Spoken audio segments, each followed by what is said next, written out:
Well, investors largely viewing today's CPI report positively, but there could be a looming threat to inflation, and that is energy. Yahoo Finance's Jared Blikre is here with a closer look at the energy space. Jared.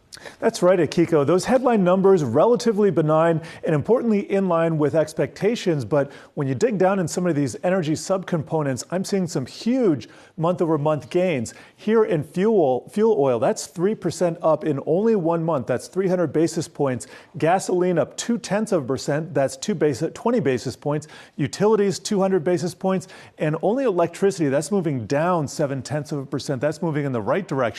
But you take a look at some of these numbers on the year-on-year, a lot of them are down 10-20%. So what's going on here? Well, I think this is most easily illustrated with the futures market here. You're going to see prices reflected in the futures before they show up in the inflation report. And here we have our heat map covering the last year. Lots of symbols here. So I just want to point out a few things. Natural gas down 66%. Crude oil here, CL equals F, down 10%. And the only thing really gaining right here, we got softs and some livestock. But for the most part, energy has been under a tremendous amount of pressure when measured over the last year. But you change this to a 2-month look, and some of the biggest losers are now some of the biggest gainers. Heating oil, that's up 33%. That's HO equals F in the upper left. Natural gas, NG equals F, that's up 22%. Crude oil up 18%. So the trend over the last couple months definitely on the upswing, and this is being noticed by investors as well. Here's a 5-day look at the S&P 500 sector. You're going to see XLE, that's energy, that's up 2%. You take a look at the 1-month trailing results.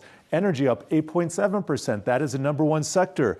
Let's look at 2%. Energy, again, number one. But year to date, energy actually barely positive, 1.2%. So really within the last couple of months, things have really been on the upswing for energy.